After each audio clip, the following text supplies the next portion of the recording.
To become a great investor, what are some of the abilities or mental frameworks which one needs to have? Sachin is talking about बल्ले पे नहीं आ रहा है और ऐसा हो रहा है और वैसा हो रहा है. And Sehwag has this habit of singing. He is singing and hits it out of the park. You need to understand yourself first.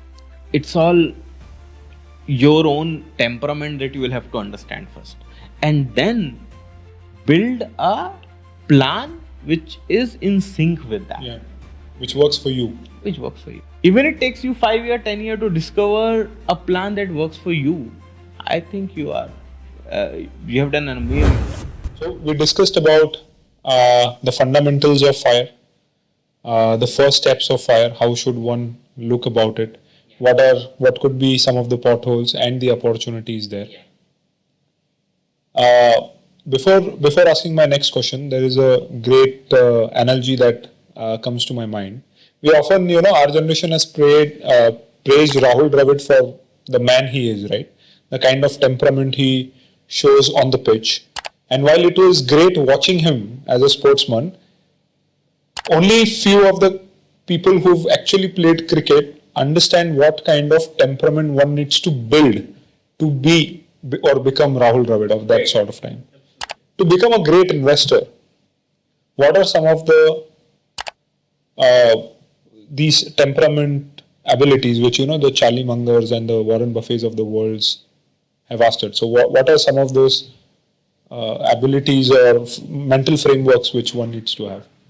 I think the first one is you cannot emulate anybody. So if you cannot be Rahul Dravid, right? You cannot be Rahul Dravid. I mean, if you don't have those traits, you can't play like him, right? So everybody has to sort of discover their own game. So there's a very interesting conversation which I sort of heard on. I think Sachin and Sehwag were sort of had come on for a TV interview and they're talking. So Sachin is somebody who is very serious about his game, right? So he was telling a story where both Sachin and Sehwag are standing on the pitch, and Sachin is talking about during after the one over completes, they go and meet and talk, right? So Sachin is talking about this is the kind of pitch, or ये ball बल्ले पे नहीं आ रहा है और ऐसा हो रहा है और वैसा हो रहा है. And he asked Sehwag, what do you think? He said कि हाँ ठीक है देखते हैं, right? And Sehwag has this habit of singing. Yes. Do you know that? Yeah. So he is singing and ball Just comes being in and he just hits it out of the park. The next over, Sachin comes to him, कि यार कैसा मारा तूने? तो his answer is, मारने वाला ball था मार दिया. So Sachin would need a lot of analytical understanding and how should I plan my game, and that works for him. Sehwag को दिखता है कि मारने वाला बॉल है वो मार देता है. So to answer your question, the first thing is that you need to understand yourself first. So there is, most of the time people are looking for what is the perfect solution, right? But there the biggest gap is कि first have you understood what kind of solution might work for you, right? So as an advisor, my constant journey is understanding what kind of solution will work for my client, right? I don't have a perfect solution for anybody, but while speaking to a client, I might be able to understand, okay, this is the kind of solution that will work for him. This is the kind of risk this guy will be able to absorb. This is the kind of risk that he is financially capable of managing, right? So once I have understood all those things, then you can start building a plan, whether it's through an advisor or you discover it yourself. To answer your question, what I think is it's all your own temperament that you will have to understand first, and then build a plan which is in sync with that. Yeah, which works for you. Which works for you. And that is a discovery, and I think in the last episode also I spoke about this, that even it takes you 5 year, 10 year to discover a plan that works for you, I think you have done an amazing job.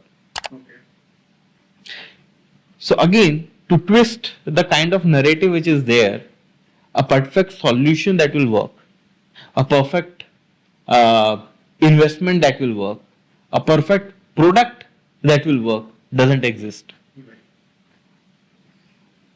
So you have to figure out what will work for you.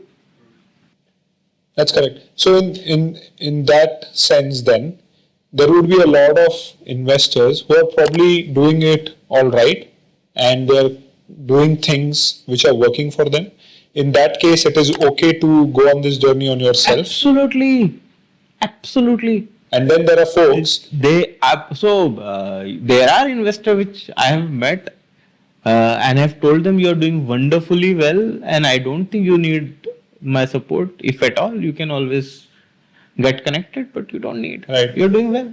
And then there are investors who think they are doing well, but they need to probably look again internally that, I might be better with someone who is helping me. So when we look at this is self-awareness. Yeah, this self-awareness, but at the same time, if you are only evaluating your self-awareness, right, you can also call it bias. Yeah. Right, so whether it is a self-awareness or bias is something that you will have to figure out. So what we do for that is, if you look at, there are some investing principles which are as sort of stable as physics, right? So when you look at it, the person is sort of doing well as per the investing principles, and it is something which is working for him, there is no point of giving your gyan. Right. But if you see that investing principles are completely, out, and it is working for him, most likely it is a matter of time. That some of the pitfalls might get the better of him. If investing principles are in place, and even though the results are not that exciting, you can tell that guy that, you are doing great and you should just continue.